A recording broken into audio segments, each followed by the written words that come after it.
Payton Place. In 1957, 20th Century Fox took Grace Metalius's scandalous bestseller Payton Place and turned it into a polished, palatable drama that barely resembled the book that shocked the nation just a year earlier. The novel had sold millions, igniting headlines with its unflinching look at small-town secrets, touching on class divides, family dysfunction, and deeply taboo subjects. But under the heavy hand of the production code, Hollywood stripped it of its edge. Key plot lines were watered down, controversial scenes were softened or cut entirely, and the raw social critique was replaced with glossy melodrama. Even so, the film still managed to stir public debate, pushing boundaries just enough to earn 9 Academy Award nominations, including Best Picture. Grace Metalius, however, wasn't impressed. She reportedly dismissed the adaptation as Payton Place without the guts, a phrase that stuck with critics and fans alike. Some insiders whispered that studio executives feared a backlash from censors and the sponsors, prompting last-minute script changes that dulled the film's impact.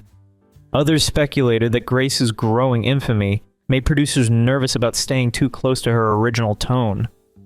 Whatever the cause, the end result was a sanitized version that pleased award voters, but disappointed readers who expected the same brutal honesty. Today, Payton Place stands as a textbook case of Golden Age Hollywood playing it safe. Commercially successful, critically recognized, but artistically compromised. The Old Man and the Sea. In 1958, Columbia Pictures rolled out a prestige adaptation of Ernest Hemingway's Pulitzer-winning novella, The Old Man and the Sea. With Spencer Tracy in the lead and John Sturges directing, though Fred Zinnemann was briefly involved, expectations were sky high. The marketing leaned heavily on Hemingway's name, but the final product left many viewers underwhelmed. Critics slammed the film's sluggish pace and over-reliance on voiceover, with Tracy narrating long excerpts of Hemingway's prose. Variety dismissed it as little more than a film book, while the New York Times labeled it visually monotonous. Behind the scenes, the production was plagued by technical headaches, including failed attempts at underwater filming and a marlin that refused to cooperate, forcing the crew to resort to mechanical props and stock footage. Rumors swirled that even Hemingway was quietly disappointed, with biographers noting his dissatisfaction, despite his public silence. Financially, the film struggled to stay afloat, failing to recoup its budget. Today, it's often cited as a textbook case of how even the most celebrated literature and a legendary actor can't always survive the transition from page to screen. The Razor's Edge. In 1946, 20th Century Fox took a gamble with The Razor's Edge, adapting Somerset Maugham's introspective novel into a big-screen drama. The book had been a literary sensation in 1944, blending post-war disillusionment with Eastern philosophy, but the film traded that quiet depth for glossy melodrama. Larry Darrell's spiritual journey, from the trenches of World War I to the temples of India, was flattened into a more conventional tale, heavy on romance and light on reflection. Critics noted the disconnect. While the film earned 4 Academy Award nominations and Anne Baxter walked away with a win for Best Supporting Actress, many felt the adaptation missed the point. Tyrone Power, cast as Larry, brought star power but was seen by some as miscast, his polished screen persona clashing with the role's internal complexity. Variety hinted at a performance that lacked the emotional layers the story demanded. Studio influence loomed large. Under Darrell F. Zanuck, Fox reportedly prioritized spectacle and marketability, even if it meant sidelining the novel's philosophical backbone. Some speculate that Maugham, who appeared briefly in the film, had reservations about how his work was handled. Legends tease that he distanced himself from the final cut, though he never publicly condemned it. Despite its box office success, The Razor's Edge became another example of Hollywood's golden age glossing over substance. It looked the part, but for fans of the novel it rang hollow. From the Terrace. From the Terrace arrived in 1960 with all the trappings of a prestige drama, Paul Newman, Joanne Woodward, and a best-selling novel by John O'Hara. But instead of capturing the novel's sharp critique of post-war ambition and social conformity, the film leaned heavily into glossy melodrama. Critics at the time noted the disconnect. The Hollywood Reporter called it a lavish production that never finds its emotional core, while others pointed to its sluggish pacing and diluted themes. The source material had been praised for its psychological complexity and biting social commentary, but the adaptation reduced it to surface-level spectacle. Subplots were trimmed, character motivations blurred, and the moral ambiguity that defined O'Hara's work was largely absent. Rumors swirled that studio executives pushed for a sanitized version, fearing that this book's darker elements would alienate mainstream audiences. Some film historians even speculate that the studio prioritized Newman and Woodward's star appeal over narrative fidelity, betting that charisma could cover narrative gaps. The result? A film that looked polished but felt hollow, often cited by critics as a missed opportunity in an era when Hollywood frequently softened literary edges to fit a marketable mold. The Group. In 1966, United Artists adapted Mary McCarthy's controversial novel The Group, but the film struggled to match the book's biting wit and feminist insight. The source material had stirred debate for its frank exploration of 8 Vassar graduates navigating careers, relationships, and sexuality in 1930s New York. Director Sidney Lumet cast mostly unknown actresses to avoid star distraction, but the ensemble lacked the magnetism to anchor such a character-driven story. Censorship pressures and studio caution diluted the novel's boldest elements. Scenes dealing with female sexuality and autonomy were softened or cut entirely, frustrating both liberal and conservative audiences. Critics found little to praise. The New York Times deemed it a film that never finds its rhythm, while others cited a flat script and underwhelming performances. With modest box office returns and little lasting impact, The Group is now seen as a cautionary tale of literary adaptation, a provocative novel reduced to a film that played it too safe. Moby Dick. By 1956, adapting Herman Melville's Moby Dick was seen as a cinematic Everest, ambitious, risky, and nearly impossible to summit cleanly. Director John Huston gave it a go, with Gregory Peck cast as Captain Ahab and Ray Bradbury co-writing the screenplay. On paper, it had prestige. On screen, it hit rough waters. While Huston's visuals were praised for their stark, windswept beauty, the film's soul, the metaphysical weight of Melville's novel, was largely stripped away. Gone were the dense philosophical monologues and existential dread. What remained was a lean, action-heavy pursuit of a whale. Critics at the time were divided, but many found it hollow. Rumors swirled that the animatronic whale used during production sank multiple times, delaying the shoot and draining the budget. Some even joked it looked more like a parade float than a sea monster. Peck's performance drew scrutiny, with some questioning whether the then 40-year-old actor could convincingly portray Ahab's obsessive, weathered madness. Years later, Peck himself reportedly admitted he felt miscast.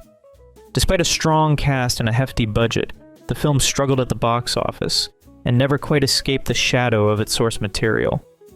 Over time, some film scholars have praised its visual ambition, but it remains a cautionary tale. Even a literary classic can flounder when its core themes are lost in translation. The Secret Garden. In 1949, MGM adapted The Secret Garden, Frances Hodgson Burnett's beloved novel, into a film that left many viewers and critics puzzled. One of its most talked about choices was the selective use of Technicolor, reserving color only for the garden scenes while keeping the rest of the film in black and white. Though initially praised as a bold, artistic decision, later critics questioned whether the shift enhanced the story or merely served as a visual gimmick. Some film historians argue it reflected MGM's attempt to compete with the rising popularity of television, using color to dazzle rather than deepen narrative meaning. Casting decisions further fueled debate. Margaret O'Brien, then one of MGM's top child stars, played Mary Lennox with characteristic poise, but many felt her performance lacked the emotional arc that gave the novel its heart. Key characters like Archibald Craven and Colin appeared underdeveloped, their storylines rushed or emotionally flattened. Despite its production polish, the film failed to resonate with audiences and quietly faded from view, rarely re-released and soon eclipsed by later, more faithful adaptations. In an era rich with literary successes, The Secret Garden became a curious footnote, ambitious in form but faltering in feeling. The Adventures of Huckleberry Finn. In 1960, MGM offered a new adaptation of The Adventures of Huckleberry Finn, but critics quickly noted how far it strayed from Mark Twain's rebellious original. Rather than dive into the novel's sharp satire and social critique, the film presented a polished, family-friendly version that felt drained of urgency. Jim, the emotional heart of Twain's narrative, was relegated to the sidelines, stripped of the complexity that made his journey so poignant. Film historians link this softening to a broader industry trend in the late 1950s and early 60s, when studios often downplayed racial themes to avoid offending Southern theater owners amid the rising civil rights movement. Reviews were lukewarm at best. The New York Times noted its emotional flatness, and Variety pointed to sluggish pacing and a weak chemistry between the leads. Compared to the 1939 version with Mickey Rooney, already a sanitized take, this adaptation was seen as even more timid. Behind the scenes, whispers suggested MGM executives feared stirring political waters in an already tense national climate. The result was a film that, despite its high production values, failed to capture the spirit of Twain's defiance, leaving both audiences and scholars disappointed. The Foxes of Harrow. In 1947, 20th Century Fox adapted Frank Yerby's best-selling debut novel, The Foxes of Harrow, marking a rare moment when a major studio took on work by an African-American author. Published just a year earlier, in 1946, the book tackled themes of race, class, and Southern identity with a boldness that captivated readers. But the film, shaped by the constraints of the production code and cautious studio politics, stripped away much of that social weight. Yerby himself reportedly criticized the adaptation for missing the point entirely, lamenting its shift from commentary to costume drama. Casting choices only deepened the disconnect. Richard Haydn, typically known for eccentric supporting roles, was an odd fit for Stephen Fox, and his lack of on-screen chemistry with Maureen O'Hara didn't help. Critics praised the film's art direction, but found the performances emotionally hollow. Rumors later suggested the script was softened to avoid upsetting Southern theater chains, part of a broader Hollywood pattern in which complex narratives were smoothed over for safer returns. In the end, The Foxes of Harrow became a polished, forgettable artifact, its legacy shaped more by what it avoided than what it dared to say. A Farewell to Arms. By 1957, Hollywood had the budget, the star power, and the ambition to adapt Ernest Hemingway's A Farewell to Arms, but what landed on screen was a glossy misfire. Rock Hudson and Jennifer Jones led the cast, and the production spared no expense on war-torn sets and alpine landscapes. Yet despite the spectacle, critics and audiences found the film emotionally flat and thematically diluted. The original 1929 novel had stunned readers with its brutal honesty about love and loss during World War I. The film, constrained by censorship codes and studio demands, softened the novel's darker edges into a sanitized melodrama. Hemingway's dissatisfaction with Hollywood was no secret. He frequently criticized adaptations of his work, and this one was no exception. Some film historians speculate that the studio's attempt to appeal to mainstream audiences led to the removal of the novel's bleakest themes, leaving behind a hollow romance. There were even whispers that director Charles Vidor hoped for a grittier tone, but was nudged toward a safer vision by studio executives. Adding to the disappointment, this was the second time Hollywood had tried adapting the novel, the first being in 1932. But instead of improving on past mistakes, the 1957 version only reinforced how difficult it was to translate Hemingway's raw prose to the screen. Despite its high-profile release, the film quickly faded from public attention and is now remembered more as a cautionary tale than a cinematic triumph. The Spiral Road. Released by Universal Pictures in 1962, The Spiral Road had the ingredients of a thoughtful adaptation: big themes, a respected novel, and Rock Hudson in the lead. But what arrived on screen left critics baffled. Based on Jan de Hartog's 1957 novel, the story explored a Dutch doctor's spiritual crisis in the Dutch East Indies. The film, however, brushed aside most of the novel's philosophical tension in favor of jungle adventure and glossy visuals. Contemporary reviewers noted the disconnect. While the New York Times acknowledged the film's exotic look, it also criticized its lack of emotional weight and depth. Hudson's portrayal of Dr. Anton Draeger was widely seen as flat, missing the inner conflict that drove the book's narrative. Filming took place in Suriname, with some studio work back in Hollywood, but reports suggest the production was anything but smooth. Rumors of constant script rewrites and logistical headaches circulated, with some speculating the rewrites were attempts to make the film more commercially palatable. Instead, the result was a muddled tone that leaned on cliches. Financially, it struggled to make waves and quietly disappeared from the spotlight. And with Lawrence of Arabia dominating that same year, The Spiral Road looked even more out of step, a cautionary example of what happens when a studio waters down a complex novel into something it never was meant to be. The Long Hot Summer. In 1958, Hollywood gave William Faulkner the big screen treatment, and promptly stripped away most of what made his work distinct. The Long Hot Summer, starring Paul Newman and Joanne Woodward, was loosely based on Faulkner's Spotted Horses, Barn Burning, and elements from The Hamlet. But instead of grappling with Faulkner's signature themes, fractured morality, decaying Southern legacies, and layered timelines, the film leaned hard into melodrama. The result? A glossy Southern potboiler that critics argued felt more like a soap opera than serious literature. Director Martin Ritt defended the film's departure from Faulkner's complexity, claiming the goal was to make the material more accessible. But many felt that accessibility came at the expense of depth. Characters were simplified, conflicts romanticized, and the Southern Gothic edge dulled to fit a more conventional Hollywood mold. Some film scholars have suggested the studio banked on Newman's rising popularity to sell the film, especially following his growing acclaim from roles like Rocky Graziano and Somebody Up There Likes Me.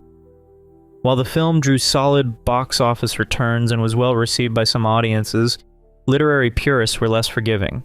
Contemporary reviews noted the disconnect between Faulkner's vision and the film's final product. The New York Times remarked on its polished but shallow tone, while others pointed to the script's tendency to sideline the author's moral ambiguity in favor of steamy glances and charm. Rumors even circulated that the studio deliberately softened the darker elements of Faulkner's source material to secure a broader appeal overseas and avoid alienating censors. Despite its commercial success, The Long Hot Summer is often remembered as a cautionary tale, a reminder that not every literary giant can be boiled down to a marketable romance without losing something vital in translation. If you've enjoyed this video, please leave a like and comment. Also consider subscribing and hitting the notification bell to get notified of our new videos each week. Thanks for watching.